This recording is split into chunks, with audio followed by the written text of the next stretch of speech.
The millionaire hid to see who was truly pure. And the innocent young woman, simple and kind, showed what no one else did.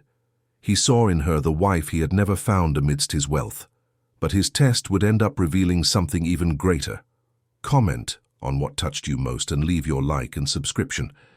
Gabriel Montgomery was 52 years old when he decided to disappear from his own life. It wasn't an impulse.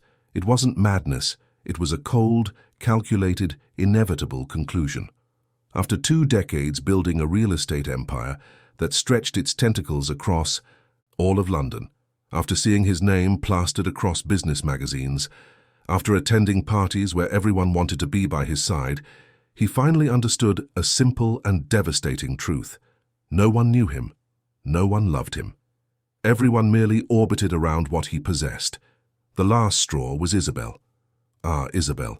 Impeccable blonde hair, a practiced smile, a body sculpted in luxury gyms. She was 28 when they married, he 47. The marriage lasted exactly 2 years, enough time for Gabriel to discover that she maintained a secret apartment in Canary Wharf, paid for with his credit card, where she received a personal trainer 3 times a week. The divorce cost £40 million and a considerable part of his faith in humanity. Before Isabel, there had been Marcella. Marcella was different, or so he believed. A brilliant, independent lawyer with her own career. They married when he was 39. She swore she didn't care about the money, that she loved him for the man he was. For 5 years, Gabriel believed her, until the day he found emails exchanged between her and his business partner, planning not only an affair, but a way to drain company resources through fictitious contracts. The divorce was quieter but equally expensive and infinitely more painful. Gabriel was in his penthouse in Canary Wharf when he made the decision. It was a Tuesday in March, and London was burning under a humid heat that clung to the skin. He watched the city from above on the 25th floor, seeing tiny cars gliding along the avenues, people like ants in their routines. He had just declined a socialite's invitation to a charity dinner. Just another one. There was always another. How many women had passed through his life in recent years? Impossible to count. Models, actresses, businesswomen, heiresses, all beautiful, all interested, all the same in essence. He saw the sparkle in their eyes when they discovered who he was. It wasn't desire, it was calculation, it was ambition disguised as passion.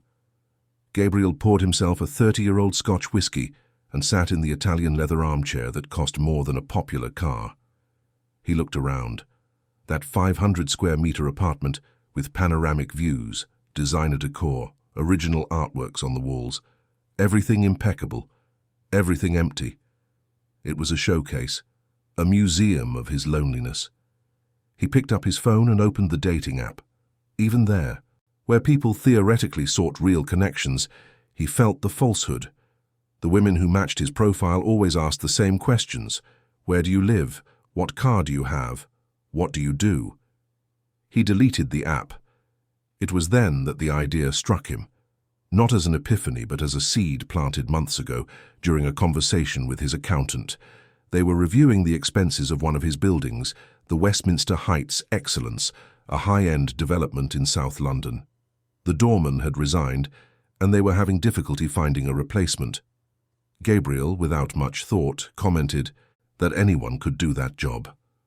All it took was a uniform and a bit of subservience. Now, 3 months later, that phrase returned with a different weight. Anyone. Even him.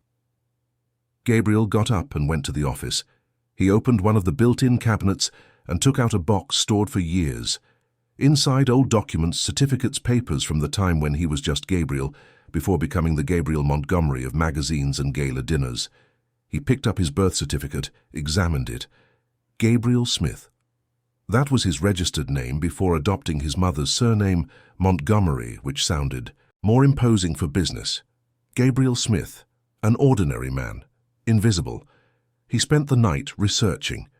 He discovered that it was surprisingly easy to get false documents if you knew where to look. Not the types used for serious crimes, but those needed for someone who wants to start over discreetly.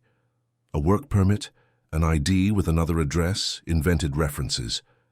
There was an entire market for this, driven by people fleeing debts or abusive relationships. In 2 weeks, Gabriel Smith was ready to exist. 52 years old, an address in Croydon, experience as a caretaker and doorman in East London. Buildings.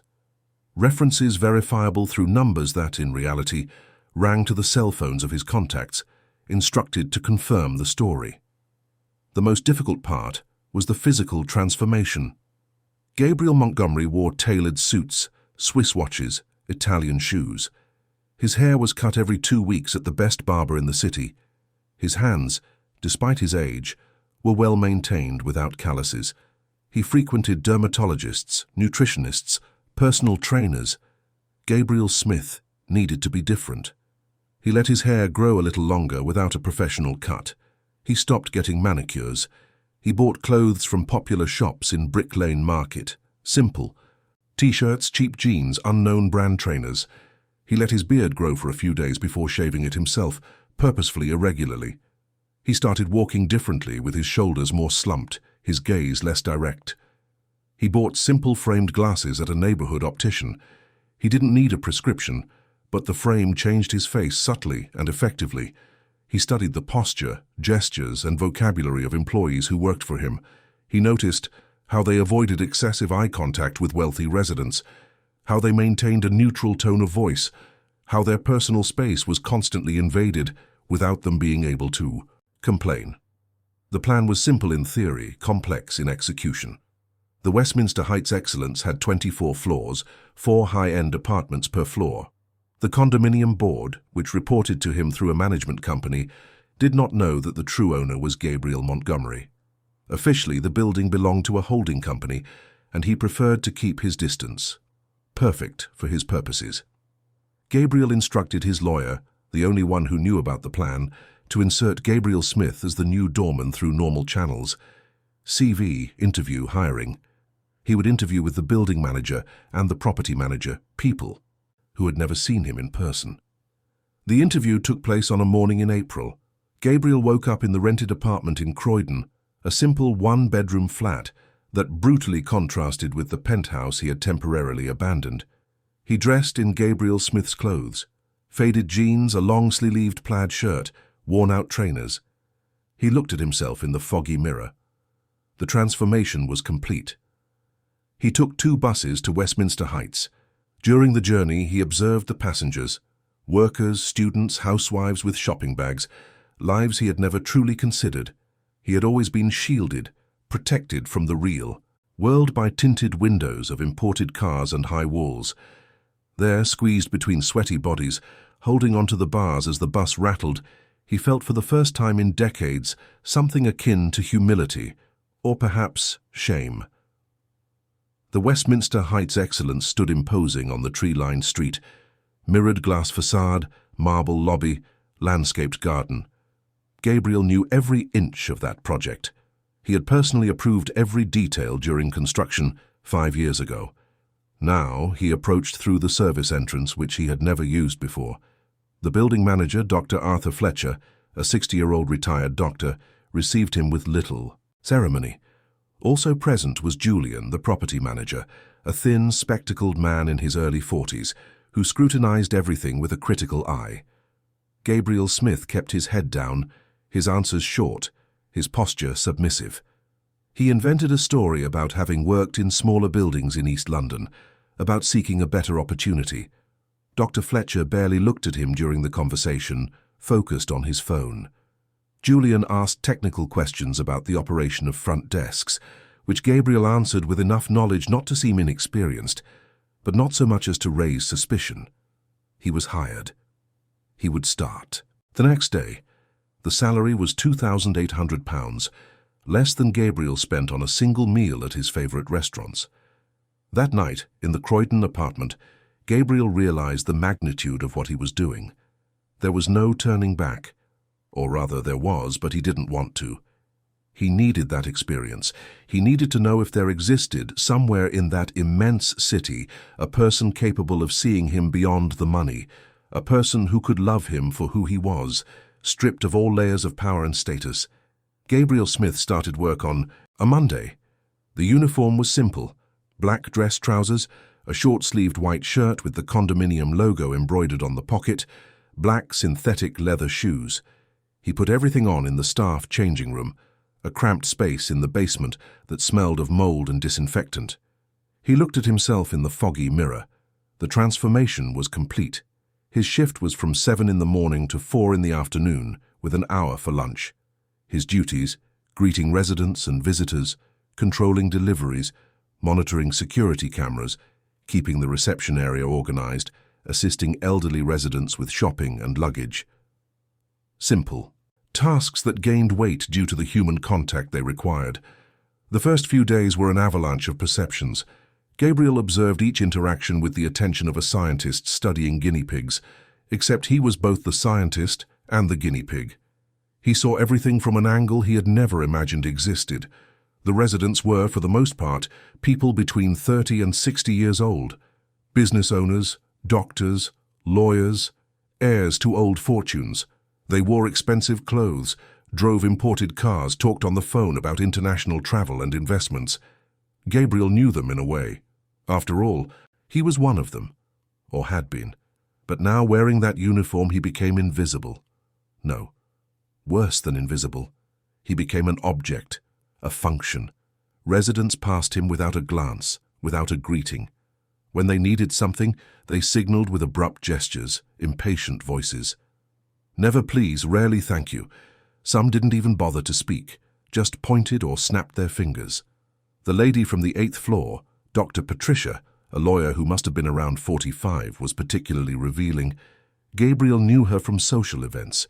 They had talked a few times, always cordial, always smiling. She had made a point of complimenting him once, said she admired his work ethic. Now she passed him every day without even looking up from her phone. When she needed him to hold the door or call the lift, she did so with a hand gesture, as if shooing a fly. Even worse was the incident with Leonard, a resident of the 12th floor. A successful real estate agent, in his mid-30s, slicked back hair, always in a suit. Gabriel knew him too. They had closed deals together. Leonard was one of those who tell jokes, who greet effusively, who call everyone mate and friend. One morning Leonard arrived in a hurry, carrying a briefcase and speaking loudly on the phone about a £1 million deal. He saw Gabriel and, without interrupting the call, extended his car keys to him with an impatient gesture. Gabriel took the keys, confused. Leonard made a circular motion with his finger, indicating he wanted the car parked. Then he waved for him to bring a coffee, all without saying a word, as if Gabriel were a robot activated by gestures. Gabriel obeyed. He parked the Mercedes convertible in the garage, prepared the coffee in the reception areas, a coffee maker, and took it to Leonard, who was still on the phone. Leonard took the cup without looking at him, took a sip, grimaced, and handed it back. Too hot. Gabriel remade the coffee, this time at a lower temperature. Leonard accepted with a nod and entered the lift without a word of thanks. At night, Gabriel returned to Croydon exhausted, not from physical effort but from emotional weight. He sat on the old sofa of the rented apartment and processed everything. For the first time in his life, he was experiencing the other side, the side of those who serve, who are ignored, who don't matter. And the women? The women were the most painful part of the experience. Melanie, the young woman from the 14th floor, was among the worst. 26 years old, a digital influencer, daughter of an agribusiness entrepreneur. Gabriel had met her at parties. She had flirted with him brazenly, sent insinuating messages, made it clear she was available. He had never accepted the invitations, but he knew she was interested. In what exactly? Now he had the answer. As a doorman, Gabriel did not exist for Melanie. She entered and left the building several times a day, always done up, always filming stories for Instagram, always accompanied by equally well-dressed friends.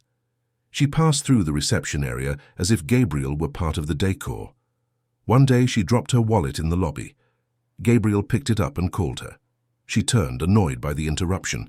She took the wallet from his hand without a thank you and continued talking to her friend about a new restaurant in Mayfair. There was also Renee, from the 10th floor. 40 years old, divorced, owner of a clothing boutique. She had gone out a few times with Gabriel Montgomery. Expensive dinners, conversations that seemed deep. She said she was tired of superficial men, that she was looking for someone with substance. Gabriel almost believed her. As Gabriel Smith, he held the door for her daily. She never looked. Once he helped her carry heavy shopping bags to the lift. She talked on the phone the entire time, complaining to a friend about how difficult it was to find competent employees. Gabriel was less than a meter away from her. But the one who hurt him most was Victoria. Victoria from the 7th floor, 32 years old, an architect. She had been different, at least Gabriel thought so. They had met at an art gallery opening, talked about art, architecture, philosophy. She seemed genuinely interested in his opinions, not just his bank account. They even went out 3 times. Gabriel considered taking her seriously. Then she started asking questions about his properties, his investments, if he had a private jet. The interest changed in quality. He backed off. Now, Victoria treated doorman Gabriel Smith with polite disdain. She wasn't rude like the others, but her indifference was absolute. To her, he simply wasn't a complete human being. He was a function, a cog in the system that made her life comfortable. All the women who had shown interest in Gabriel Montgomery passed by Gabriel Smith as if he were air, transparent, disposable. Gabriel began to write down his observations in a notebook he kept in the Croydon apartment. Small phrases, behaviors, patterns. He saw himself assembling a dossier on human nature, or at least on the nature of the human beings who inhabited that universe of privilege. And what he saw was not pretty. There were exceptions, of course. Very few, but they existed. Mr. Albert from the 5th floor, a 70-year-old retired businessman, always greeted him. He would ask how his day was, comment on the weather. Mrs. Helen from the 2nd floor, an 80-year-old widow, sometimes came down just to chat a bit, saying she found him polite. They were drops of decency in an ocean of arrogance, but they were old. People from another generation, raised with different values. The younger ones, those raised in abundance, in the certainty of their superiority, they had no time for pleasantries with those they considered inferior. Gabriel began to wonder if his search made sense. Perhaps there was nothing to look for. Perhaps genuine love was indeed an illusion, and he was merely torturing himself with a masochistic social experiment. It was during this period of growing doubt, in his 3rd week as a doorman, that she appeared for the first time. It was around 10 in the morning on a Thursday. Gabriel was organizing mail when he heard the main door open. He looked up and saw a young woman entering. She didn't live there, he was sure. He knew all the residents, and she was definitely not among them. The young woman must have been about 25, maybe less.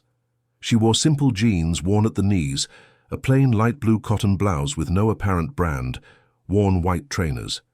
She carried 2 heavy plastic bags, one in each hand, and a backpack on her shoulders. Her brown hair was tied in a low ponytail without vanity. She wore no makeup, or if she did, it was imperceptible.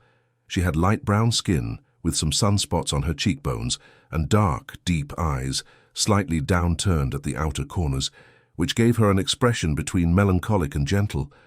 What most caught Gabriel's attention was not her appearance, but her posture. She entered slowly, as if afraid to take up too much space. She looked around the marble lobby with an expression that mixed admiration and discomfort, as if she were in a place where she didn't belong. She approached the counter where Gabriel was. "Good morning," she said in a soft, almost timid voice. Gabriel was surprised. No one greeted him. No one looked him in the eyes when they spoke to him. "Good morning," Gabriel replied, still processing the novelty. "Can I help you?" She carefully placed the bags on the floor and wiped a little sweat from her forehead.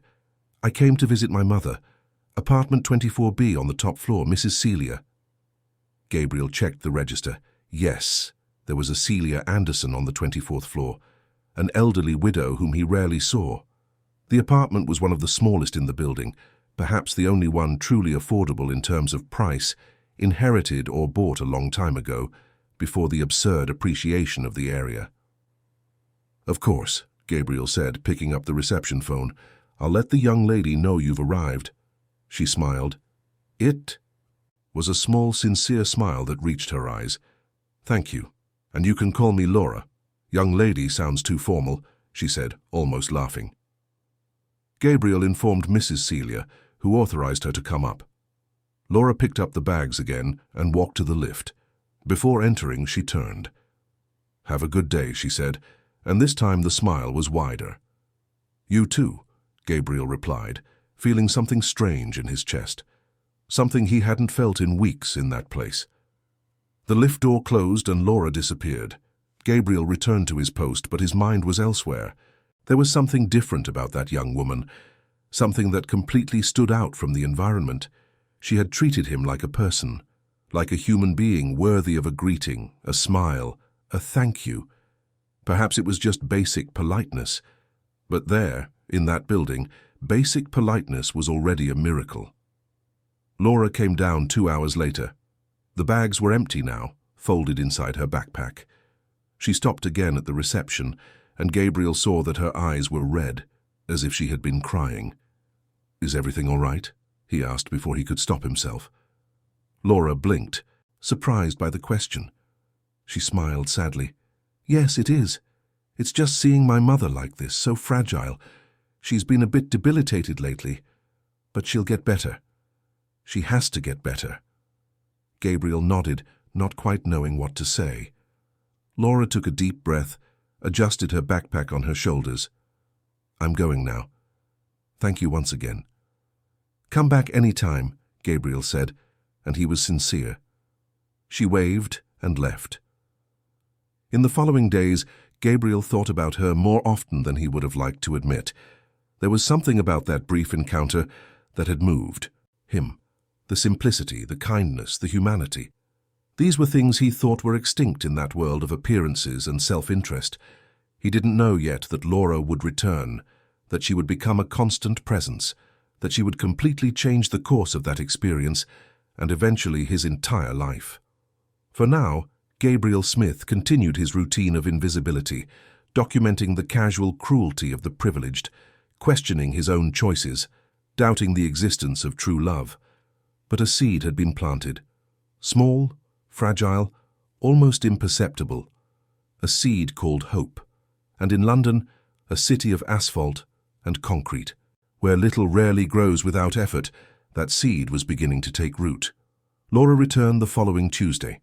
Gabriel recognized the sound of her footsteps even before he saw her. Light steps, almost hesitant, different from the firm, hurried tread of the residents. She pushed the glass door open with her shoulder, her hands again occupied with heavy bags. This time there were 3, and she was clearly having difficulty balancing everything. Gabriel stepped out from behind the counter without thinking. He went to her and took 2 of the bags. "Let me help you," he said. Laura looked at him, surprised and grateful at the same time. "Oh, thank you very much. They are really heavy. I think I overdid it with the shopping today." They walked together to the lift. Gabriel noticed that the bags contained basic supermarket products: rice, beans, pasta, oil, some fruits, vegetables. No premium brands or imported products. It was simple, essential food, bought on a limited budget. "Your mother will be happy with all this," Gabriel commented as they waited for the lift. Laura smiled, but it was a tired smile. "I hope so. She hasn't had much appetite lately, but I keep trying. The doctor said she needs to eat well, gain a little weight." The lift arrived and Gabriel entered with her, carrying the bags. Laura protested, saying he didn't need to bother, but he insisted.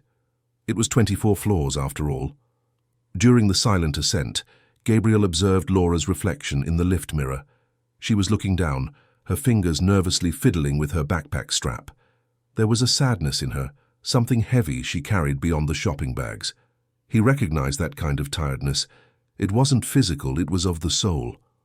The lift stopped on the 24th floor. Apartment 24B was at the end of the corridor, away from the lifts, the least prestigious corner of the floor. Laura opened the door, and Gabriel followed her in. The apartment was small, perhaps 60 square meters. The decor was old. Dark wooden furniture from the 80s, faded curtains, worn carpet.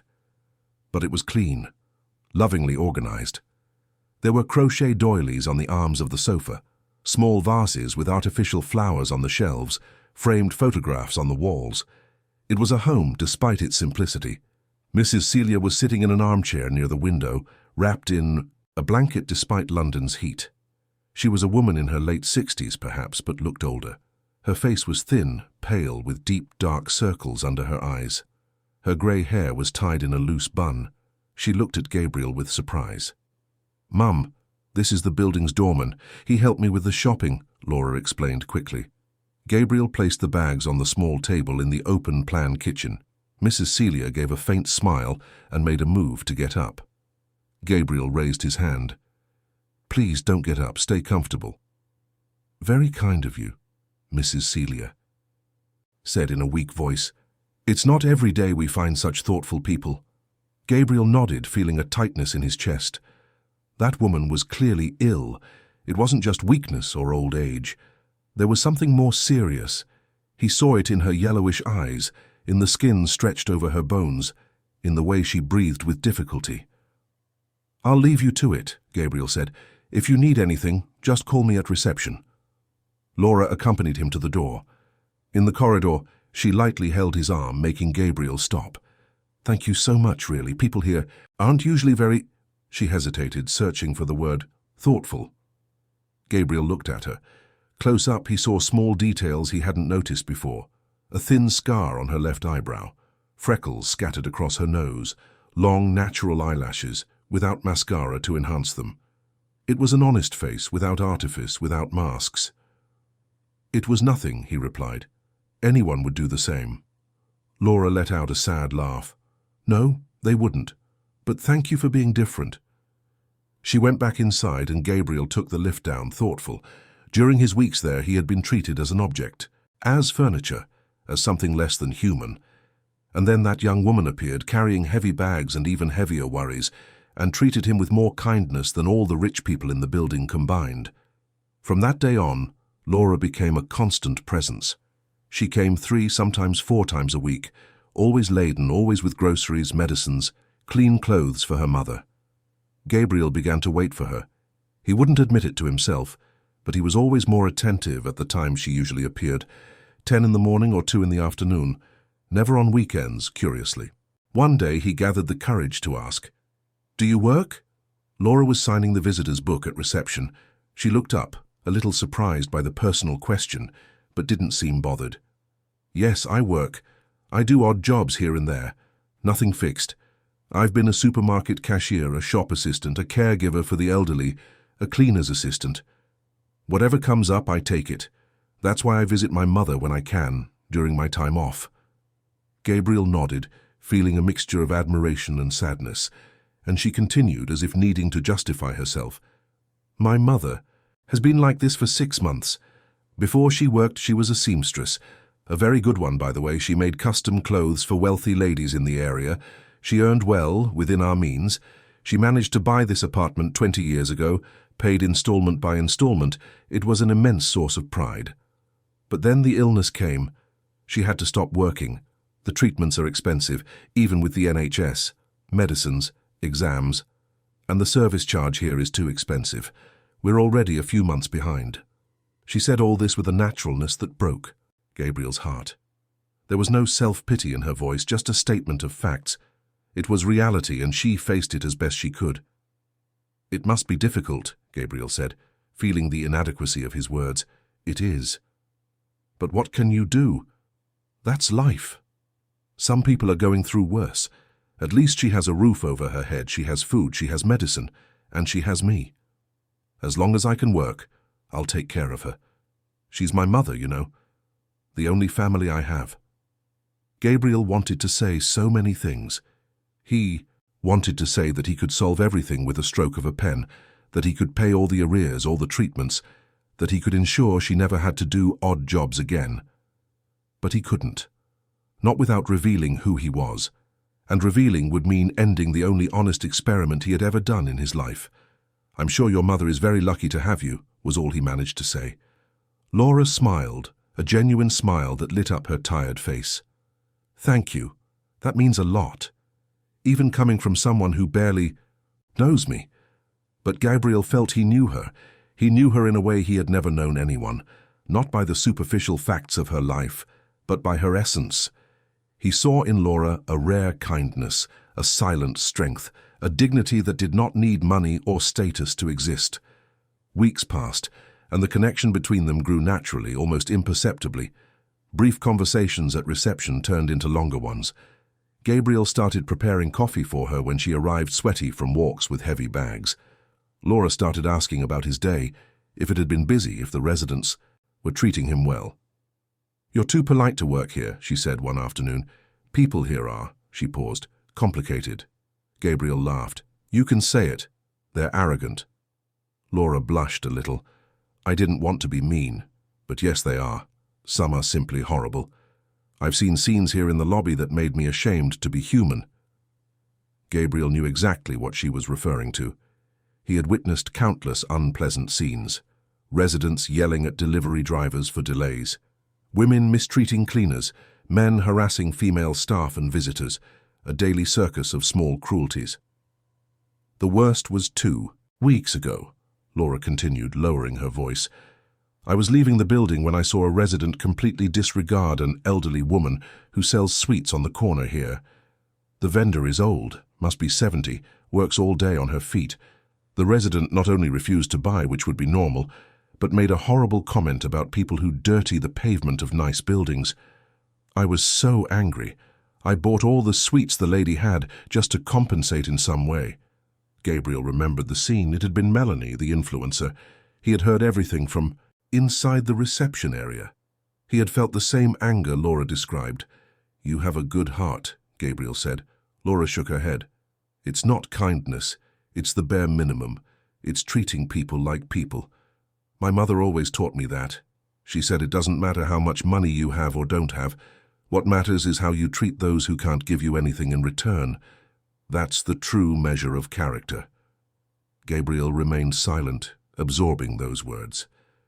They were exactly the words he needed to hear. The validation that he wasn't crazy, that he wasn't wrong to seek something beyond the superficial. It was during that conversation that Gabriel realized an inconvenient truth. He was falling in love. Not with an idealized Laura, not with a fantasy, but with the real, imperfect, tired, struggling person standing before him. With the woman who carried heavy bags and light smiles. With the devoted daughter who sacrificed everything for her sick mother. With the gentle soul in a cruel world. And that complicated everything. Because Gabriel Smith had nothing to offer. He was a doorman on minimum wage living in Croydon. Gabriel Montgomery, on the other hand, could give her the world. But Gabriel Montgomery also represented exactly what he was trying to escape. Purchased love, interest, disguised as affection. It was a cruel paradox. He had found the woman he was looking for precisely when he couldn't be who he really was. Things became even more complicated when Julian, the property manager, started pressuring Mrs. Celia because of the overdue service charges. Gabriel discovered this accidentally, overhearing a conversation between Julian and Dr. Arthur, the building manager. "It's already 4 months overdue," Julian was saying. "We need to take action. The condominium is not a charity." Dr. Arthur seemed uncomfortable. "But she's an elderly sick lady. Where will she live if we evict her?" Julian shrugged. "That's not our problem. There are rules. If we start making exceptions, others will want the same treatment. I'll send the official notice next week." Gabriel felt his blood boil. As the owner of the building, he could stop that with a single phone call. But he couldn't do it without raising suspicion. He needed to find another way. That night, in his Canary Wharf penthouse, where he still spent his nights and weekends away from his Gabriel Smith persona, he called his lawyer. He explained the situation. He wanted a shell company with no apparent connection to him to make an anonymous donation to cover Mrs. Celia's arrears. The lawyer found it strange but didn't question it. He was used to Gabriel's eccentric requests. But there was a problem. The donation, due to condominium bureaucratic issues, would take a few weeks to process, and Julian was not willing to wait. The notice was sent. Mrs. Celia and Laura had 30 days to settle the debt or vacate the apartment. Laura appeared at reception 2 days after the notice, and Gabriel immediately saw that she was different. Her red eyes were no longer from sadness but from anger and despair. Her hands trembled slightly as she signed the visitor's book. Is everything all right? Gabriel asked, already knowing the answer. Laura looked at him and, to both their surprise, her eyes filled with tears. She quickly wiped them away, embarrassed. Sorry. I didn't mean to break down like this. It's just... She took a deep breath. They're trying to evict my mother. She has 30 days. How am I going to get that money in 30 days? It's almost £15,000 in arrears. I work, but I barely manage to pay for her medicines and our food. I have no one to borrow from. I have nothing to sell. And my mother is so fragile. A move now could be... She didn't finish the sentence, but Gabriel understood. He wanted to hug her. He wanted to say that everything would be all right, that he wouldn't let that happen. But all he could offer were inadequate words. I'm so sorry. This isn't fair. It isn't, Laura agreed, wiping her tears. But life rarely is fair, is it? People who have everything treat those who have nothing badly, and those who have nothing keep paying the price for existing. She went up to the apartment and Gabriel stood there, feeling helpless for the first time in decades. He was used to solving problems with money, with power, with a phone call. But now, trapped in his own social experiment, he couldn't do anything without destroying everything he had built. Or could he? An idea began to form in his mind. Risky, potentially disastrous, but perhaps the only way to help without revealing his identity completely. The following week, Gabriel discreetly spoke with some of the building staff. He discovered that Julian, the manager, had a dubious reputation. There were rumors that he accepted bribes from service providers in exchange for advantageous contracts. Nothing was ever proven, but the smoke was there. Gabriel, using his resources as Gabriel Montgomery, hired a private investigator. In 10 days, he had concrete proof. Julian was, in fact, siphoning money from the condominium through inflated contracts. They weren't huge amounts, but they were illegal. The next step was delicate. Gabriel needed to expose Julian without exposing himself.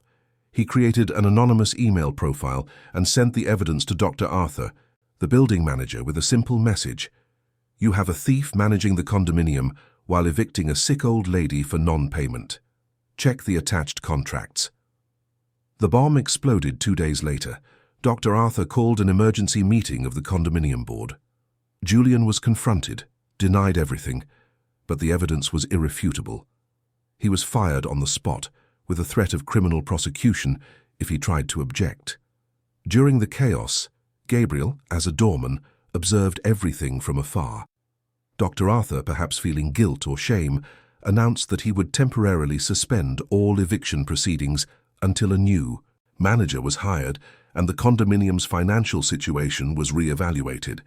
Mrs. Celia was saved, for now. When Laura heard the news, she ran down to reception. Her eyes gleamed, but now with joy. Did you hear? Did you hear what happened? The lady next door told me the manager was fired, and they suspended my mother's eviction. I don't know what happened, I don't understand, but it's a miracle. Gabriel smiled, feeling a satisfaction he hadn't experienced in a long time. It wasn't the satisfaction of closing a £1 million deal or buying a new property. It was something different, deeper. It was the feeling of having done the right thing, even if no one knew. That's good, he said simply. Your mother deserves this chance. Laura was so happy that she did something unexpected. She hugged Gabriel. It was a quick, impulsive hug, but the impact was immense. Gabriel felt her warmth, the simple smell of cheap soap and drugstore shampoo. He felt her thin but strong arms around him, and he felt his heart race in a way that no woman in a designer dress and French perfume had ever managed to provoke. Thank you, Laura said, quickly pulling away, blushing. Sorry, I'm just so relieved. I know you had nothing to do with this, but I needed to thank someone, and you've always been so kind to me. I'm happy for you both, Gabriel said, trying to keep his voice steady. Laura smiled and went up to tell her mother the news. Gabriel stood there, still feeling the ghost of that embrace, knowing he had crossed a dangerous line. He was no longer observing from the outside. He was involved. He was feeling. He was, and this was the scary part, truly in love. That night, in his luxury apartment, Gabriel looked at himself in the mirror. He saw 2 men. Gabriel Montgomery, the cynical billionaire who thought love was impossible, and Gabriel Smith, the smitten doorman who was discovering exactly what he was looking for. The problem was that these two men couldn't coexist for long. Eventually he would have to choose, and any choice would come with a price. For now, he continued to live the duality. By day, he was the invisible doorman who carried bags and received smiles. By night, he was the businessman who commanded an empire. Two worlds, one person, a secret that grew heavier every day. And at the center of it all, Laura, the simple young woman who didn't know she was teaching a billionaire about the true value of things. The devoted daughter who had no idea that the doorman who helped her carry bags could, with a simple order, completely change her life. Gabriel knew he couldn't keep this up forever. The truth, as always, would find its way out. The question was when, how, and if there would be anything left but wreckage when everything came to light. But for now he had those stolen moments, the conversations at reception, the shy smiles, the feeling of being seen, truly seen for the first time in so long. And he discovered that this, however temporary and fragile it might be, was worth more than all his properties, all his millions, all the power he had accumulated over decades. He discovered finally what it means to be loved for who you are and not for what you possess. He just didn't know yet if he would be able to keep that love when the mask fell. Things changed after Julian's dismissal. The condominium remained in a kind of administrative limbo for a few weeks, with Dr. Arthur taking on more responsibilities until a new manager was hired. During this period, Gabriel felt a relative peace. Laura visited her mother with more tranquility, without the weight of the eviction threat hanging over her. But London is a city that doesn't allow peace for long, especially not for those carrying heavy secrets. It was on a June afternoon, during one of the city's rare cold days, that everything slowly began to unravel. Laura arrived earlier than usual, around 3 in the afternoon. She was wearing a thin hoodie that was clearly not enough for the cold, and Gabriel noticed she was trembling slightly. "You should wear something warmer," he commented as she signed the visitor's book. Laura laughed. "This is the warmest jacket I have. London's winter has never been my strong suit. I was born and raised here, but I still suffer from this damp cold that penetrates to the bones." Gabriel wanted to offer his own coat, hanging in the staff changing room, but he knew it would be strange. Instead, he prepared a stronger coffee, almost an espresso, and offered it to her with some biscuits he kept, stored away. "You're too good to me," Laura said, accepting the cup and wrapping her hands around it to warm up. "Always so thoughtful. I bet you don't do that for everyone." Gabriel smiled. "You're right. I don't." Laura looked at him with curiosity. "Why me, then?" The question caught him off guard. Gabriel needed a few seconds to formulate an answer that wouldn't reveal too much. "Because you're different. Because you treat me like a person. Because," he hesitated, "in a place where everyone looks through me, you actually see me." Laura was silent for a moment, the steam from the coffee rising between them like a translucent curtain. When she spoke, her voice was lower, more intimate. "I see you, and I see someone who shouldn't be here. I don't mean you're not good at what you do, but there's something about you that doesn't fit. The way you speak, how you express yourself, the vocabulary you use, it's not typical. You have much more education than most people who work in these roles." Gabriel felt a chill that had nothing to do with the weather. She was noticing, of course she was. She was intelligent, observant. He needed to change the subject. "I studied when I was young. I took adult education classes, some courses. I always liked to read. I learned a lot on my own." It wasn't entirely a lie. Gabriel had always been self-taught in many areas, but the explanation sounded weak even to him. Laura didn't press the matter, but Gabriel saw the doubt in her eyes. She drank her coffee in silence and then went up to her mother's apartment, leaving Gabriel with a growing discomfort. The cracks in his facade were starting to show. That night, in his penthouse, Gabriel rethought the conversation. Perhaps he should end the experiment. He had his answers, didn't he? He had confirmed that the women who surrounded him as a billionaire were attracted only by money. He had confirmed that, without status, he was treated as invisible. He had confirmed that Laura was different, genuine, the woman he was looking for. But now what? How to proceed? Revealing himself now would be catastrophic. Laura would feel manipulated, used, turned into a guinea pig for a social experiment. That wasn't how he wanted to start a relationship, but continuing to lie was equally wrong. He was caught in a trap of his own making. The following week brought an even greater complication. It was Ronald, the building's oldest caretaker, who caused it. Ronald was about 60, had worked there for over a decade, and was quiet and efficient. Gabriel barely interacted with him, staying focused on his doorman duties. But on a Thursday morning, while Gabriel was organizing the mail, Ronald appeared at reception. He looked around, making sure they were alone, and then approached the counter. "Can I talk to you for a minute?" Ronald's voice was low, almost a whisper. Gabriel nodded, feeling an inexplicable tension. Ronald seemed uncomfortable, shifting his weight from one foot to the other. "I know you," Ronald said finally. Gabriel felt his stomach drop. "What do you mean?" Ronald sighed. "I worked in your building in Canary Wharf 5 years ago. I was there for 6 months before moving here.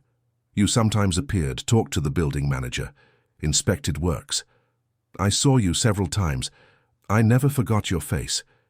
And when you appeared here as a doorman, I recognized you instantly." Gabriel was paralyzed. Of all the complications he had anticipated, this was not on the list. An employee who recognized him. "I don't know what you're talking about," Gabriel tried, but the denial sounded false even to him. Ronald shook his head. "I'm not one to cause trouble. I won't tell anyone, if that's what worries you. It's none of my business what a rich man is doing pretending to be a doorman. Everyone has their reasons. I just thought you should know your secret isn't such a secret." Gabriel took a deep breath. "How much do you want?" Ronald seemed offended. "I don't want anything. I'm not like that. I'm just warning you. If I recognized, you others might too, and there's one more thing." "What?" "Be careful with Marcus, the resident on the 16th floor. He's a lawyer, but the unscrupulous type. I saw him looking at the young woman who visits her mother on 24. The kind of look that's not good. I just thought you should know." Ronald walked away before Gabriel could respond, leaving him with a mixture of relief and concern. He didn't have to pay for silence, which was good, but now there was another person in the building who knew his true identity. And there was a new threat. Marcus. Gabriel knew Marcus Thornton. 40 years old, a criminal lawyer, defender of corrupt politicians and businessmen under investigation. Rich, arrogant, known for his questionable behavior with women. He lived in the building with a wife who traveled frequently, and Gabriel had already seen him flirting inappropriately with female staff and visitors. Gabriel's concern was confirmed 3 days later, in a scene that left him clenching his fists and his blood boiling. It was around 6 in the evening, already getting dark. Laura was leaving the building after visiting her mother. Gabriel saw her pass through the glass door and waved.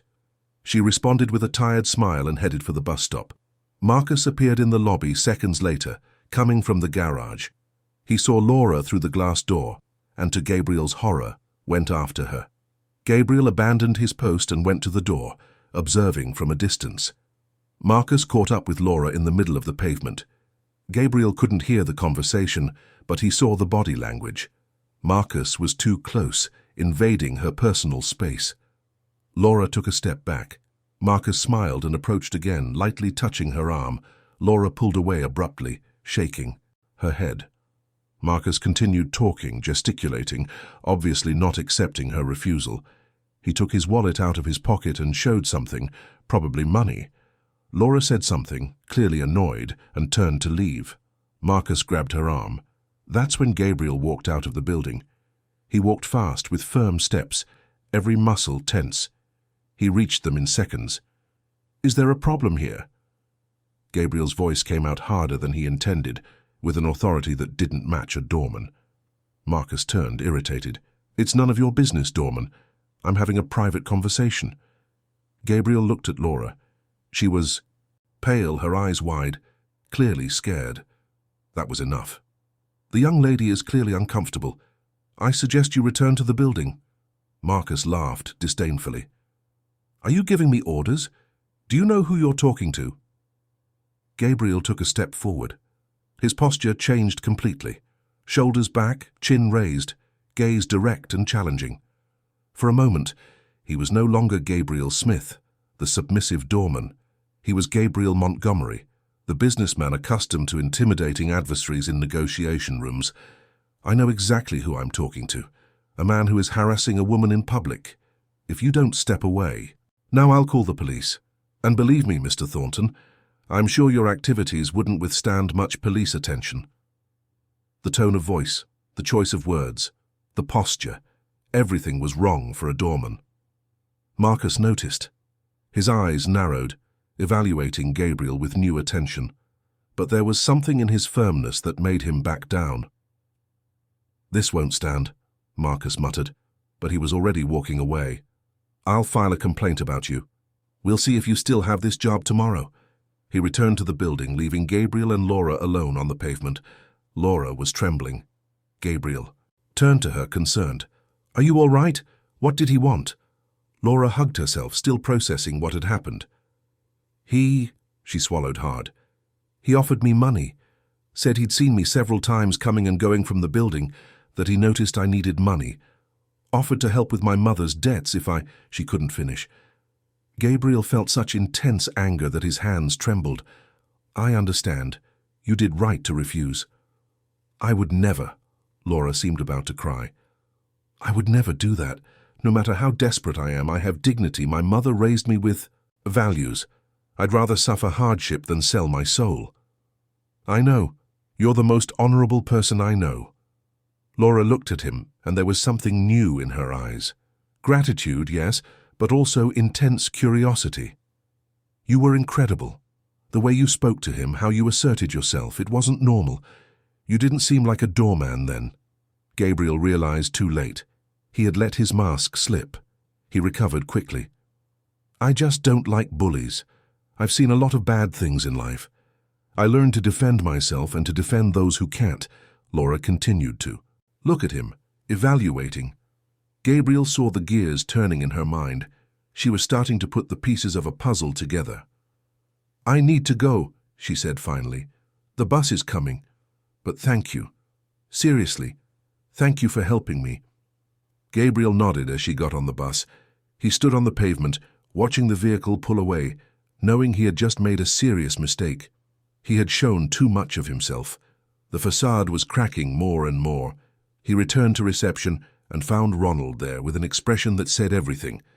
"That was brave, but it was also foolish," Ronald said. "Marcus will cause problems, and that young woman is starting to suspect." Gabriel didn't answer. He knew Ronald was right. Marcus's retaliation came the next day, but not in the way Gabriel expected. Instead of complaining to the building manager about the doorman, Marcus was more subtle and cruel. During the monthly condominium meeting, he brought up the issue of Mrs. Celia's arrears. The situation was temporarily resolved, wasn't it? Why reopen the case? Marcus argued that it wasn't fair to the other residents who paid on time, that creating precedents of tolerance would encourage others to also delay payments, that the condominium could not become hostage to social cases. He used all his lawyer's skill to convince the other residents. Dr. Arthur tried to defend Mrs. Celia, but he was alone against a majority who deep down agreed with Marcus. Wealthy people protecting their small fiefdom of privileges. The decision was made. If the arrears were not settled within 15 days, the eviction process would be restarted. Laura found out the next day when she received the official notice. She arrived at the building completely desperate, her eyes swollen from crying so much. Gabriel saw her enter and immediately knew something was terribly wrong. She came straight to him, holding a crumpled envelope. "Did you see this? They're going to evict my mother again. 15 days. How am I going to get that money in 15 days? It's 17,000 now with fines and interest. I've worked 3 jobs this week, done overtime at all of them. I managed to save £1,200. That's nothing." Her voice grew louder as she spoke, attracting the attention of some residents passing by. One of them was Dr. Patricia, the lawyer from the 8th floor. "Could you speak softer?" Patricia said disdainfully. "Some people are trying to have a peaceful day." Laura turned to her, her eyes blazing with anger through her tears. "Sorry to disturb your peaceful day with my poor people problems." Patricia rolled her eyes. "If you can't afford the service charge, you shouldn't live here. It's that simple. There are cheaper buildings, more appropriate places for people in your situation." Gabriel felt rage explode within him. Without thinking, he stepped out from behind the counter and stood between Laura and Patricia. Enough. His voice was pure ice, authoritative, loaded with a power he could no longer hide. "Mrs. Celia has lived here for 20 years. She paid every penny for this apartment with the sweat of her own labor. She doesn't need anyone's approval to be here. And if she's going through difficulties now, it's because she's ill, because life isn't always fair. But people like you who judge and condemn without knowing the story, who treat human beings as disposable objects, you should be ashamed." The lobby fell silent. Patricia was gaping, as were the other residents present. Laura looked at Gabriel with a mixture of shock and gratitude. Gabriel felt all eyes on him, realized what he had just done but did not regret it. Patricia quickly recovered. You are fired. I'm going to speak to Dr. Arthur now. I will not tolerate being disrespected by an employee." She turned dramatically and marched towards the lift, followed by Melanie and Renee. The group slowly dispersed, leaving Gabriel and Laura alone in the lobby. "You shouldn't have done that," Laura said, but her voice trembled. "You'll lose your job because of me." Gabriel looked at her. "I don't regret it. Someone needed to say that." Laura took a step forward and for the second time hugged him. But this time it wasn't quick or impulsive.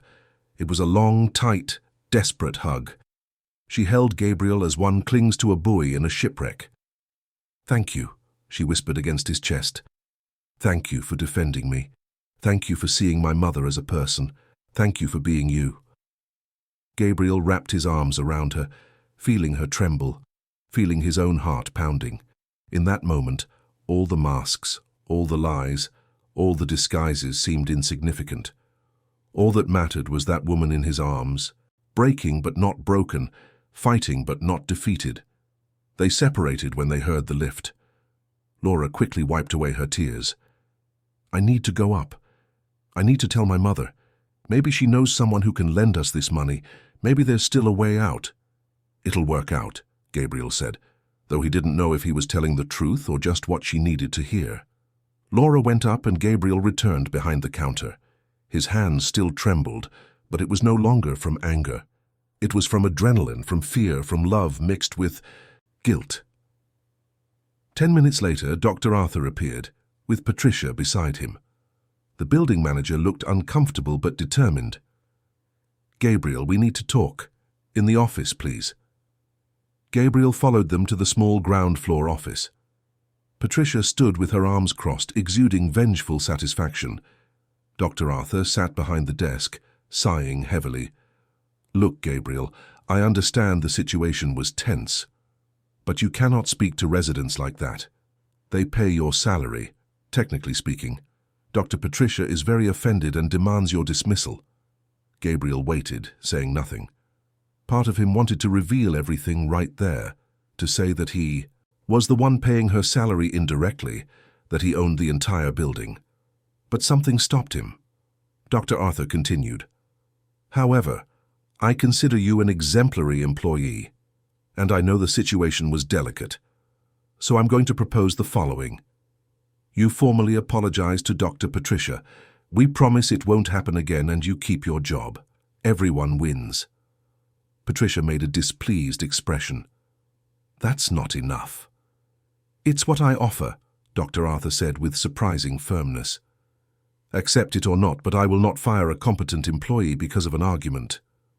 Gabriel looked at Patricia, the woman who, as a billionaire, had treated him with so much interest and admiration. Now she wanted him fired, humiliated, punished for daring to defend Laura.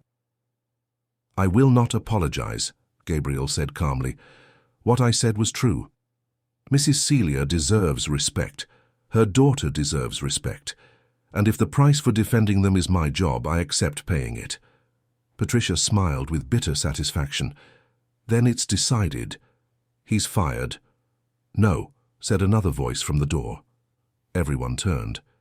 It was Ronald, the caretaker, standing at the office entrance with a determined expression. "I heard everything, and I want to record that if Gabriel is fired, I also resign. I've worked here for 10 years, and I've never seen a better employee. If this condominium prefers to protect arrogant people over decent ones, then I don't want to be a part of it. Dr. Arthur seemed increasingly uncomfortable. The situation was getting out of control. Losing 2 employees at once would be a huge administrative problem. "Let's calm down," he said. "Dr. Patricia, I understand your position, but I need to consider the good of the condominium as a whole. Gabriel stays with a formal warning, otherwise we'll have a staff crisis that we can't quickly resolve." Patricia looked around, realizing she was losing. "This is absurd. I'm taking the case to the next condominium meeting. Everyone will hear about this." She left, slamming the door. Dr. Arthur sighed again. "Gabriel, Ronald, thank you for your understanding.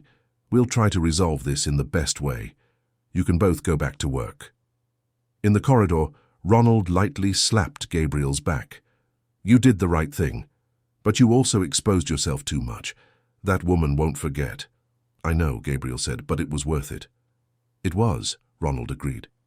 "I just hope you have a plan for what comes next, because next always comes." Gabriel returned to reception, knowing Ronald was right.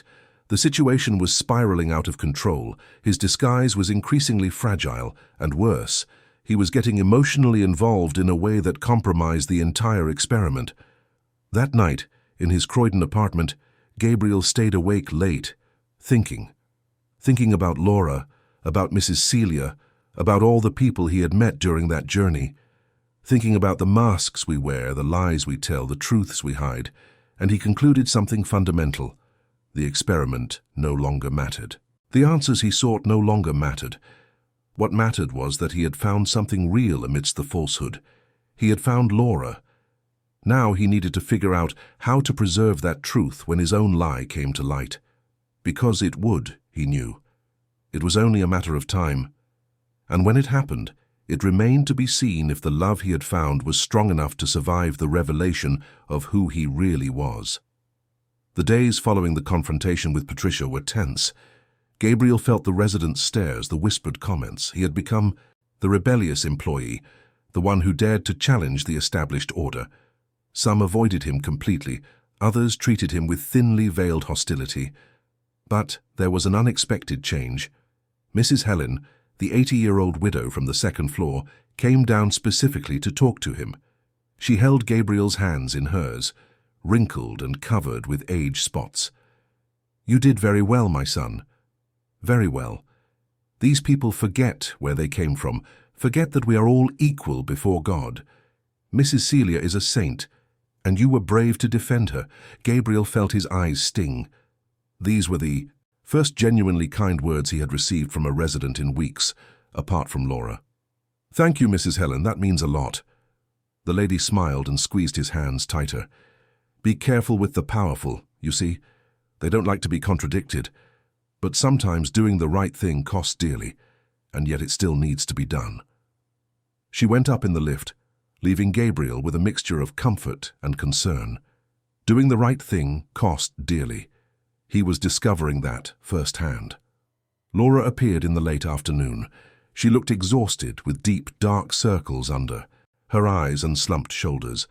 But when she saw Gabriel, her face brightened a little. "You're still here," she said, clearly relieved. "I was afraid they had actually fired you." "I'm still here. Warned, but here." Laura approached the counter, her voice low. "Thank you again for what you did. I know I shouldn't have put you in that position, but no one has ever defended me like that. No one has ever cared." Gabriel wanted to say so many things. He wanted to say that he would always care, that his protection was instinctive, that she meant more to him than all the wealthy residents combined. But the words caught in his throat. "How is your mother?" Laura sighed. "Weak. She's getting worse. The medications aren't having as much effect anymore, and with this eviction threat again, she's anxious, stressed. I think her emotional state is affecting her physical condition." "And the money? Have you thought of any solution?" Laura shook her head, defeated. "I tried to borrow from all the banks. None approve me. My income is too low and I have no assets for collateral. I tried with loan sharks, but the interest rates are absurd. I would never be able to pay. I'm trapped, you know, completely trapped." Gabriel wanted to shout that she wasn't trapped, that he could solve everything in seconds, but he couldn't. Not yet. First, he needed to find the right way to reveal the truth without destroying everything. "You'll find a way out. There's always a way out." Laura smiled sadly. "You're optimistic. I used to be too. But life has a way of crushing the optimism of people like me." She went up to the apartment, and Gabriel stood there feeling the weight of his own powerlessness. Or rather, self-imposed powerlessness. He had all the power in the world, but he had trapped himself in a prison of lies. It was that night that he made the mistake that almost destroyed everything. Gabriel was in his Canary Wharf penthouse, reviewing documents for a new development. He was wearing his favorite watch, a limited edition Patek Philippe that had cost £220,000. It was a rare piece, white gold with diamond inlays, with only 50 examples produced worldwide. The next day he forgot to take it off before going to work as Gabriel Smith. He only realized it when he was already on the bus on his way to Westminster Heights. He panicked. How would he explain a watch like that? There was no plausible explanation. He decided to hide it as soon as he got to the building, to keep it in the changing room until the end of his shift. But fate had other plans. Laura appeared earlier than usual, around 9 in the morning. Gabriel was distracted, organizing deliveries when she approached. The watch was visible on his wrist, reflecting the morning light coming through the glass door. "Good morning," she said, and then her eyes fell on the watch. They stayed there for a few seconds, wide. Gabriel followed her gaze and felt his blood run cold. He quickly pulled his shirt sleeve down, covering his wrist. But it was too late. "That watch," Laura began, her voice uncertain. "It looks very expensive." Gabriel forced a laugh. "This? No, it's a replica. I bought it from a street vendor on Oxford Street, 20 quid. Laura didn't answer immediately. She continued to look at him, and Gabriel saw the gears turning in her mind. She was intelligent. She knew that watch was not a cheap replica. The shine was too perfect, the details too precise. "It must be a very good replica then," she said finally, but there was skepticism in her voice. Gabriel quickly changed the subject, but the damage was done. He watched Laura get into the lift with a thoughtful, worried expression. He knew he had planted a seed of distrust that would grow quickly. For the rest of the morning, Gabriel was careful. He took off the watch and put it in the back of the changing room locker, wrapped in his extra shirt. But paranoia had set in. How many other slips had he made without realizing it? The answer came faster than he expected. The following week, Gabriel was at reception when he heard raised voices coming from the side corridor near the service lifts. It was a group of residents, including Marcus. They were speaking loudly, unaware they could be heard. "That doorman needs to go," said a female voice Gabriel recognized as Sandra, a resident from the 9th floor. "He's too cheeky." "I agree," Marcus said. "And that young woman he defends so much, the daughter of the sick old lady, she thinks she's better than everyone just because she won't accept honest financial help." "Honest?" Sandra laughed. "You offered money in exchange for favors. That's not help, Marcus. That's exploitation. Call it what you will. The fact is, she and her mother are a problem. They don't belong here, and that brave doorman doesn't either." It was then that Gabriel heard another voice. It was Laura. She must have been returning from visiting her mother and encountered the group. "Are you talking about me?" Her voice was firm, fearless. There was a moment of awkward silence, then Marcus spoke, arrogant. "Yes, we are. And you should be grateful that you're even still allowed in here." "Grateful?" Laura laughed, but it was a humorless laugh. "Grateful that I have the right to visit my mother in the apartment she paid for with 20 years of work." "Wow, how generous of you," Sandra interjected. "Look, dear, no one is saying you can't visit, just that perhaps you should be more discreet. And the doorman, this Gabriel, he shouldn't get so involved. It's inappropriate." Gabriel was paralyzed behind the counter, listening to every word. He should have stepped away, given them privacy, but he couldn't move. And then, Laura said something that changed everything for him. She said something that made him understand, finally and definitively, what he had come to seek. "Do you know what's inappropriate? The way you treat people you consider inferior. Gabriel is the only decent human being in this building. He has more education, more character, more dignity in his little fingernail than all of you combined have in your entire bodies. He works to earn an honest living, and yet he has the time and heart to be kind, to help, to defend those in need. You have money, you have status, you have everything society says matters, but you are empty. You are empty people who only know how to judge and belittle. Gabriel may be a doorman, but he is more of a man than any of your husbands. He is more dignified than any of you will ever be. Gabriel felt tears burn his eyes. For the first time in decades, someone was defending him, not for what he had, but for who he was, or at least for who she thought he was. There was silence. Then Marcus let out an unpleasant laugh. "Are you in love with the doorman? That's pathetic." "I am," Laura said firmly, and Gabriel felt his heart stop. "I am in love with him. With a man who treats me with respect, who wants nothing from me but to be present, who makes me feel seen and valued. Something none of you would understand because you've never looked at anyone beyond yourselves." Gabriel couldn't wait any longer. He stepped out from behind the counter and walked down the corridor. Laura saw him and turned red, realizing he had heard everything. Marcus, Sandra, and the other residents looked surprised and satisfied with the drama. Laura tried to speak. I didn't know you were listening." Gabriel approached her, completely ignoring the others. He looked into her eyes, those dark, honest eyes that had seen him when no one else did. "Can I talk to you? In private?" Laura nodded, unable to speak. Gabriel guided her to the reception area, away from curious glances. He felt all the residents watching, commenting, judging. He didn't care. At the reception, facing her, Gabriel made the most important and frightening decision of his life. He couldn't keep lying anymore. Not to her. Not after what he had just heard. "Laura, I need to tell you something, and it's going to be hard to believe, but I need you to listen until the end." Laura was tense, confused. "What? About what?" Gabriel took a deep breath. "About who I really am." And then he told her everything. He spoke about Gabriel Montgomery, the billionaire, about the divorces, the betrayals, the disillusionment with love, about the social experiment, the disguise, the search for someone who could love him for who he was, not for what he possessed. He spoke about the weeks of observing, being ignored, being treated as an object. And he spoke about her, about how Laura had changed everything, how she had shown him that true love existed, how he had fallen in love with the most incredible woman he had ever met. He spoke while Laura listened in silence, her eyes widening, her expression changing from confusion to shock to something he couldn't decipher. When he finished, the silence was deafening. Laura stared at him as if seeing a stranger.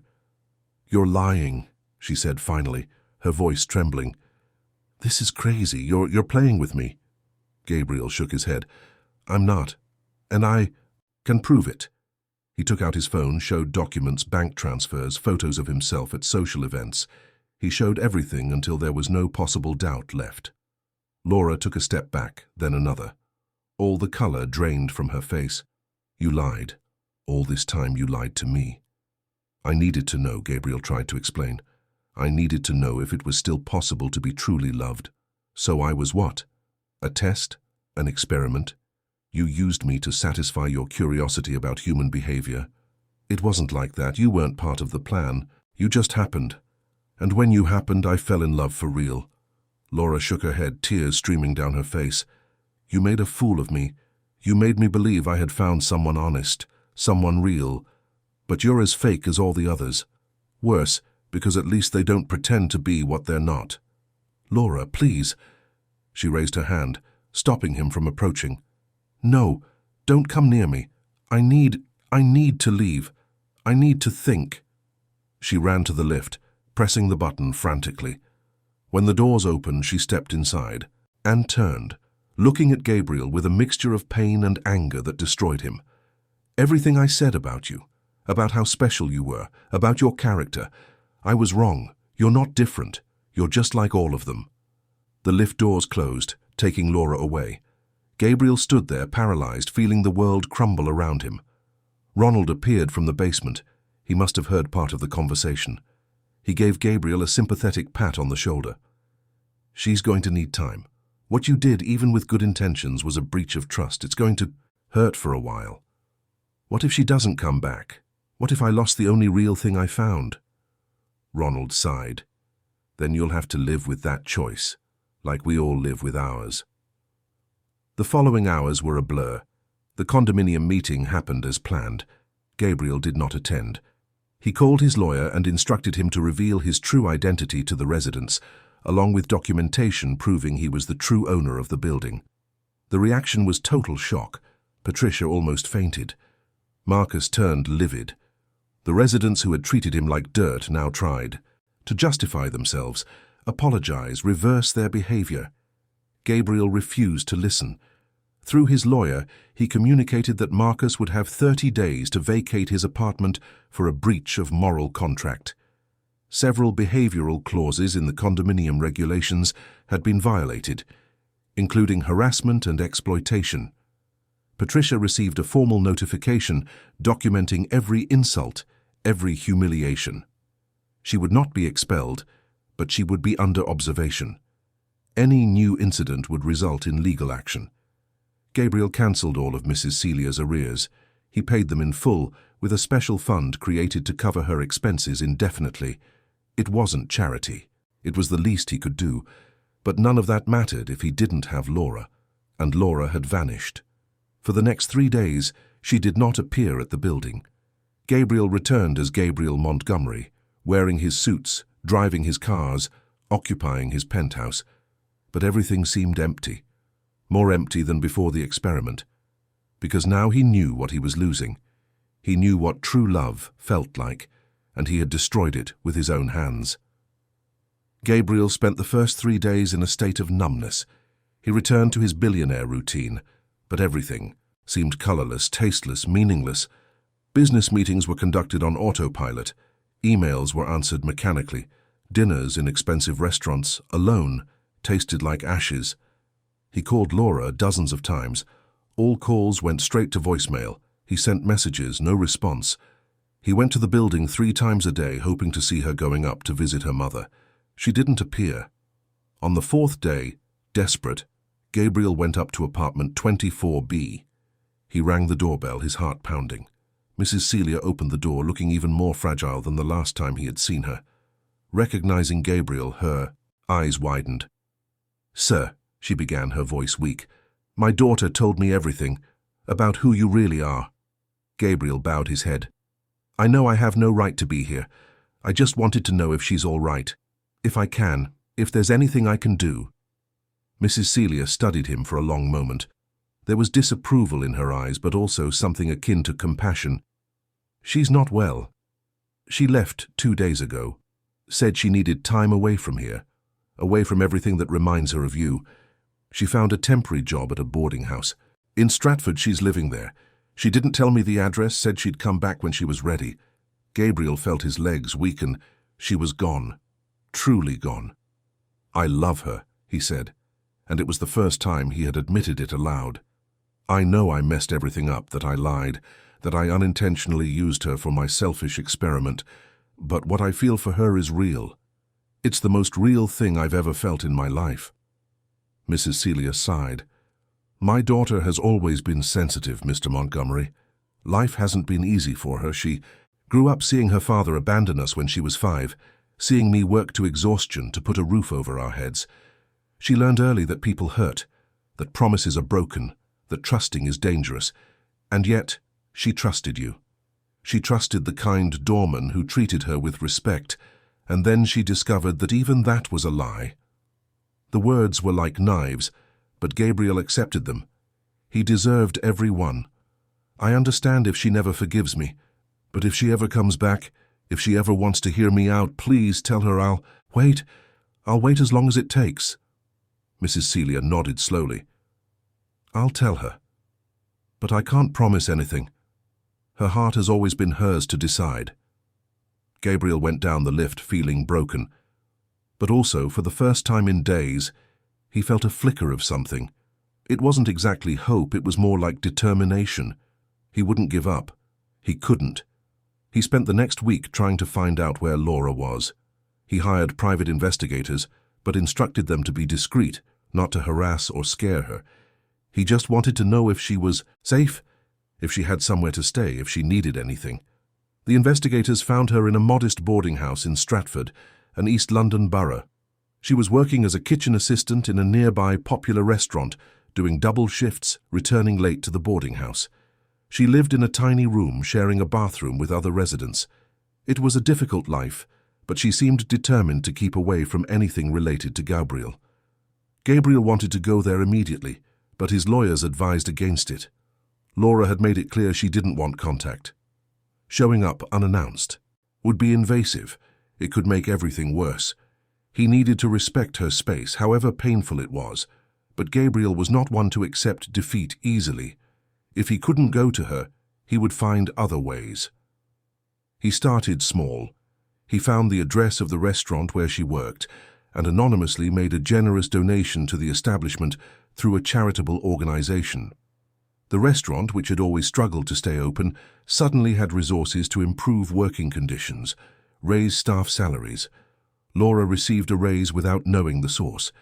He discovered that the boarding house where she lived had serious structural problems, including leaks and faulty electrical wiring. Through a shell company, he bought the building and financed a complete renovation. The residents, including Laura, suddenly had better rooms, working hot showers, adequate security. He did everything anonymously without seeking credit or recognition. He just wanted to ensure she was safe, comfortable, without unnecessary material worries. But he knew that wasn't enough. Money was easy. He had always had money. What he needed to offer was something deeper, truer. So he started writing. Every night, sitting in his penthouse office, Gabriel wrote letters. Long, honest, painful. They weren't ordinary letters, full of empty apologies or grand promises. They were confessions, accounts of his journey, his disillusionment, his loneliness. He told about the divorces, about the feeling of being loved only for what he possessed. He told about the decision to disguise himself, about the coldness he encountered, about the revelation of how cruel the world of the privileged could be. And he told about her, about how every conversation at reception brightened his day, about how her smile, simple and unadorned, was worth more than all the jewels he had ever bought for his ex-wives, about how seeing her defend her mother, fight despite difficulties, maintain her dignity even when belittled, taught him what true strength was. He didn't send the letters directly. He knew she would tear them up without reading if they came from him. Instead, he asked Mrs. Celia to deliver them. The old woman, despite her reservations, accepted, perhaps because she saw the sincerity in his despair, perhaps because deep down she wanted to see her daughter happy. Laura received the first letter on a rainy July afternoon. Mrs. Celia delivered it during one of the rare visits Laura made to her mother, always brief, always tense because she knew Gabriel could appear at any moment. "It's from him," Mrs. Celia said simply. Laura almost refused. She held the envelope as if it burned, but something made her put it in her bag. That night, alone in her small room in the renovated boarding house, Laura opened the envelope. Gabriel's words hit her like waves. She felt anger, pain, confusion. But she also felt something else. She felt the genuine vulnerability behind the words. They weren't excuses. It was raw, naked truth. She tore the letter into pieces and threw it in the bin. But at night, unable to sleep, she gathered the pieces and glued them back together, reading it once more. The second letter arrived a week later, then the third, the fourth. Gabriel didn't stop, and slowly, very slowly, the words began to penetrate Laura's defenses. She still didn't respond, gave no sign of life, but she stopped tearing up the letters. She kept them in a shoebox under her bed, reading and rereading them when loneliness pressed in. It was Mrs. Eleanor, the boarding house owner, who finally made Laura begin to question her own anger. Mrs. Eleanor was a 70-year-old widow who had managed the boarding house for decades. She was a wise woman, the kind life teaches through hard experiences. One night she found Laura crying in the communal kitchen, surrounded by letters scattered on the table. "Heart trouble?" Mrs. Eleanor asked, sitting beside her without asking permission. Laura quickly wiped away her tears. It's complicated. Love always is, my dear. Mrs. Eleanor picked up one of the letters, read a few passages. Whoever wrote this truly loves you, that I can guarantee. He lied to me. He used me. Mrs. Eleanor shook her head. He sought the truth, and you were the truth he found. That's not using, that's discovering. Was the method wrong, perhaps, but the intention was honest. How can you be sure? Because I've lived a long time, girl. I've loved and been loved. I've forgiven and been forgiven. And I've learned that true love isn't perfect. It's imperfect, it's complicated, it's full of mistakes. What matters is whether the person is willing to be better for you, to acknowledge their mistakes, to change. Laura remained silent, processing the words. Do you love him? Mrs. Eleanor asked. Laura hesitated, but then nodded. I do. Or I did. I don't know anymore. Then you need to decide. You can hold on to this hurt forever, be right in your anger, and live alone with your wounded dignity. Or you can choose to forgive, to take a chance again, and perhaps find the happiness you both deserve. Neither choice is wrong, but you have to choose. That night, Laura made her decision. She wouldn't seek out Gabriel. She wasn't ready yet. But if he came, if he really cared as much as the letter suggested, she would listen. She would give him a chance to explain himself, in person. Gabriel continued writing. Week after week, month after month. There were already 23 letters when he finally had the courage to take the next step. It was Mrs. Celia who called him one September morning. She had been hospitalized. Her condition had worsened. Nothing serious yet, but doctors wanted to keep her under observation.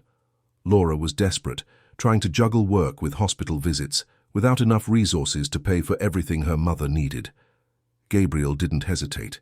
He activated London's best doctors, transferred Mrs. Celia to a top-tier private hospital, ensuring she would receive all necessary treatment. But he made sure everything was communicated to Laura transparently. He didn't want to deceive her again. He wanted her to know it was him doing it, and to accept or refuse freely. Laura was torn. Her pride told her to refuse, to take care of her mother alone as she always had. But her love for her mother was greater than her pride. She accepted the help, but with one condition. She would speak with Gabriel in person. They arranged to meet at the hospital on a Sunday afternoon. Gabriel arrived half an hour early, more nervous than he had ever been in his life. Not even multi-million-pound negotiations made him so anxious. Laura arrived at the agreed time. She wore simple jeans, a white blouse, worn trainers. No makeup, her hair in a ponytail. It was the same Laura, and she was still the most beautiful woman Gabriel had ever seen. They sat on a bench in the hospital garden, distant from each other, a heavy silence between them. Thank you, Laura said finally, for taking care of my mother. I wouldn't be able to pay for all this alone. No need to thank me. It's the least I can do. More silence. Then Laura turned to him. I read all your letters, every single one. Some I read 5-6 times, and I felt angry, sad, confused, but I also understood. I understood your pain, your loneliness, your search, and I understood that what happened between us was real. At least on my part it was. Mine too, Gabriel said quickly. It was the most real thing in my entire life. Laura sighed. But how can I trust again? How can I know that you're not pretending now, that it's not just guilt-talking, that it's not just the bored billionaire wanting to conquer the only woman who said no? Gabriel looked directly into her eyes. I can't prove it with words. Words are easy, I've learned that. I can only show you with time, with actions, with patience. And if you give me that chance, I will spend the rest of my life showing you that you can trust me. Laura was silent for a long moment. When she spoke, her voice was firm, resolute. I have a condition. Actually, several conditions. Gabriel nodded. What are they? First, you will not support me, buy me or try to involve me with power or money. If we're together, it will be because I chose you, the person, not the billionaire. Accepted. Second, we'll start over from scratch, like two strangers. I don't want to be the rich businessman's girlfriend. I want to know the real Gabriel without disguises but also without the spotlight. Accepted as well. Third, you will continue to be a doorman. Gabriel blinked, surprised. What? Not forever, Laura clarified, but for a few more months you started something, an experiment to discover the truth about people. Finish it. Go back to the building, not as the owner, but as an employee. Show those people who treated you like dirt that dignity doesn't come from money, and show me that you truly learned something from all this. Gabriel hadn't expected that, but the more he thought about it, the more it made sense. It was his redemption, his path back to the humility he had almost lost. I accept all conditions. Laura finally offered a small smile. Then we can try. The following months were the most challenging and rewarding of Gabriel's life. He returned to the Westminster Heights excellence as a doorman, but now with everyone knowing his true identity.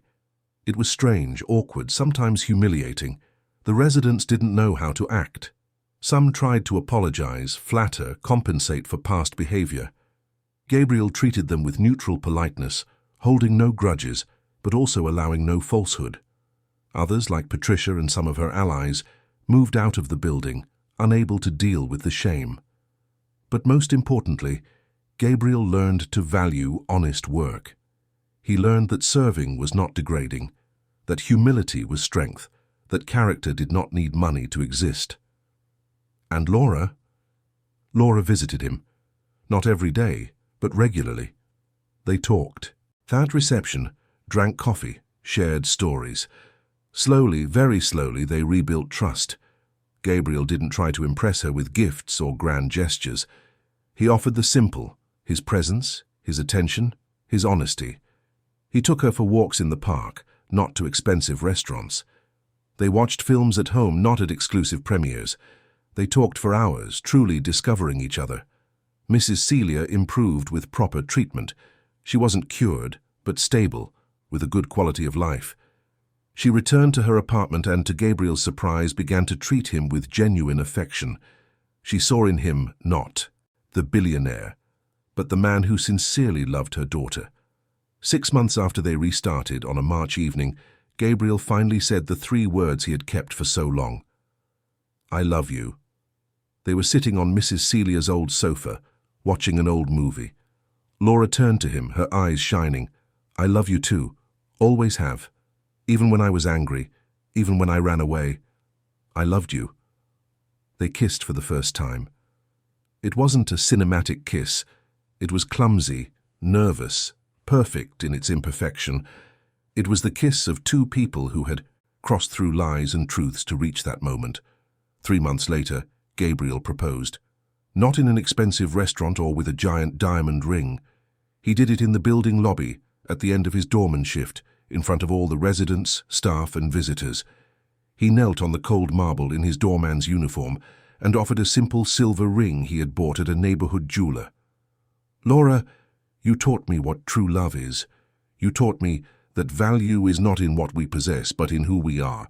Will you marry me? Not the billionaire, but the man you met when he had nothing but himself to offer? Laura cried, laughed, and said yes. The ceremony took place 2 months later, on a June morning. Gabriel insisted it be right there, in the building lobby where it all began. Simple, small, with no illustrious guests. Just Mrs. Celia, some staff, Mrs. Helen, Ronald, and a few residents who had shown humanity throughout the process. Laura entered through the main door, the same one she had entered so many times, carrying heavy bags and even heavier worries. She wore a simple white dress, without expensive lace or elaborate embroidery. She had natural flowers in her hair, picked from the building's garden. Gabriel waited for her in front of the reception desk, where he had spent months receiving indifference and contempt, but also where he had met the love of his life. When she reached him, Gabriel held her hands. He couldn't hold back his tears. The justice of the peace conducted the ceremony quickly. The traditional words were spoken, vows exchanged, rings placed. And then, finally, they were declared husband and wife. When they kissed, those present applauded. It wasn't a large crowd, but the applause was sincere, laden with true emotion. It was then that a child, the daughter of a cleaning staff member who was watching the ceremony, tugged at her mother's dress and asked loudly, with that innocence only children have, "Mummy, is she the princess of the building?"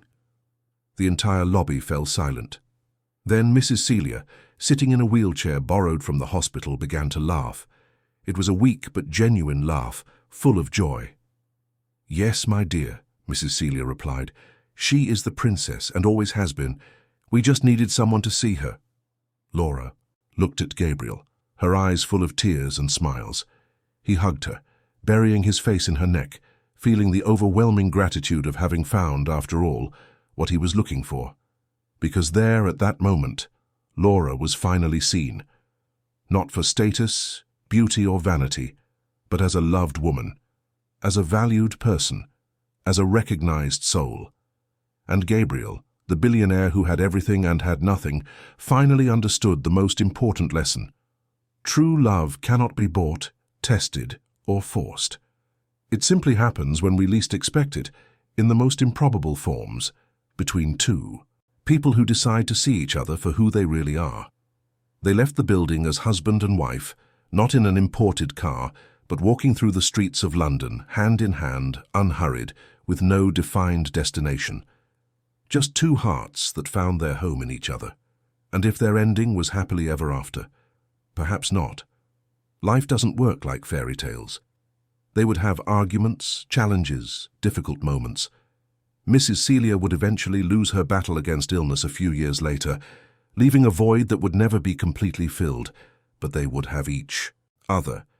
And they would learn day after day that true love is not the absence of problems, but the choice to face them together. It is forgiving when it would be easier to hold a grudge. It is trusting when trust has been broken. It is starting over when all seems lost. Gabriel never again disguised himself as someone else, but he also never again returned to being just the billionaire. He became something better, a man who understood both wealth and poverty, both power and humility, both loneliness and love. And Laura? Laura continued to be exactly who she always was, simple, kind, strong, a woman who didn't need money to have value, who didn't need status to have dignity, who didn't need disguises to be loved. Because in the end, that's exactly what they both discovered. True love sees through all masks, all lies, all the barriers we build. And when we are finally seen, truly seen, for who we really are, we find not only love, but also ourselves. Dear listeners, we hope Gabriel and Laura's story has touched your heart. If you were moved by this journey of love, redemption, and discovery, leave your like, subscribe to the channel, and tell us in the comments what stood out most to you. Was it Laura's courage to forgive? Gabriel's transformation? The moment the child called her a princess? Every day we bring intense stories like this, which reveal the deepest side of the human soul, making us reflect on our own choices and values. We await you in the next episode with a new story that will stir your emotions and make you believe that true love, even imperfect, is always worth it.